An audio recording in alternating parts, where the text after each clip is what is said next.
IPL చరిత్రలో గత 2 సీజన్స్లో సరికొత్త అటాకింగ్ క్రికెట్కు తెరలేపిన జట్టు సన్ రైజర్స్ హైదరాబాద్. 2024లో ఫైనల్ వరకు వెళ్లి త్రిట్లో కప్పు చేజార్చుకున్న ఈ జట్టు 2025లో మిశ్రమ ఫలితాలను సాధించింది. అయితే 2026 మినీ వేలంలో Liam living stone, Ishan Kishan వంటి స్టార్లను దక్కించుకోవడంతో ఈ జట్టు ఇప్పుడు అత్యంత ప్రమాదకరంగా మారింది.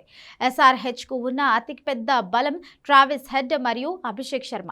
పవర్ ప్లేలో వీరు ఆడే తీరు ప్రత్యర్థి బౌలర్లకు పీడకలగా మారుతుంది. ఏ సమయంలోనైనా 250కి పైగా స్కోరును సాధించగల సత్తా ఈ జోడీకి ఉంది.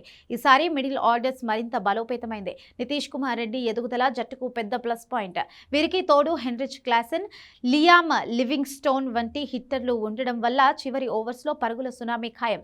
ఇషాన్ కిషన్ రాకతో వికెట్ కీపింగ్తో పాటు బ్యాటింగ్లోనూ వైవిధ్యం పెరిగింది. ప్రపంచవ్యాప్తంగా తన నాయకత్వ పటిమను నిరూపించుకుంటున్న ప్యాట్ కమిన్స్ జట్టును నడిపించడం పెద్ద అసెట్. జట్టులో ఐక్యతను పెంచడంలో, క్లిష్ట సమయాల్లో నిర్ణయాలు తీసుకోవడంలో కమిన్స్ దిట్ట.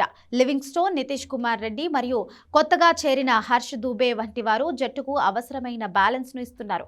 వీరి బంతితోనూ బ్యాటింగ్తోనూ మ్యాచ్ను మలుపు తిప్పగలరు. హసరంగా వంటి స్టార్ స్పిన్నర్లు జట్టులో లేకపోవడం ఒక లోటుగా కనిపిస్తోంది. వారితో హసరంగా స్థానంలో వచ్చిన యువ స్పిన్నర్లు ఒత్తిడిని ఎంతవరకు తట్టుకుంటారనేది ప్రశ్నార్థకం. Livingstone part time spin పైన జట్టు ఎక్కువగా ఆధారపడాల్సి రావచ్చు.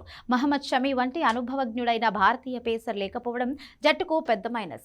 హర్షల్ పటేల్, జయదేవ్ ఉనాద్కత్ మరియు శివం మావి ఉన్నప్పటికీ డెత్ ఓవర్స్లో పరుగులు నియంత్రించడంలో వీరు ఎంతవరకు సఫలమవుతారో చూడాలి. మొదటి బంతి నుండే కొట్టాలనే వ్యూహం కొన్నిసార్లు బెడిసికొట్టవచ్చు. కీలకమైన వికెట్లు త్వరగా పడితే ఇన్నింగ్స్ను చక్కదిద్దే యాంకర్ రోల్ పోషించే ఆటగాడు ఈ జట్టులో తక్కువ ఉన్నారు. సన్ రైజర్స్ హైదరాబాద్ 2026 సీజన్లో హై రిస్క్ హై రివార్డ్ ఫార్మాట్తో వెళ్తుంది. బ్యాటింగ్ పరంగా చూస్తే ఈ జట్టును ఆపడం దాదాపు అసాధ్యం. బౌలింగ్ విభాగంలో ముఖ్యంగా స్పిన్ మరియు డెత్ బౌలింగ్లో లోపాలను సరిదిద్దుకుంటే హైదరాబాద్లోని రాజీవ్ గాంధీ స్టేడియంలో మళ్లీ ఆరెంజ్ జెండా రెపరెపలాడడం ఖాయం.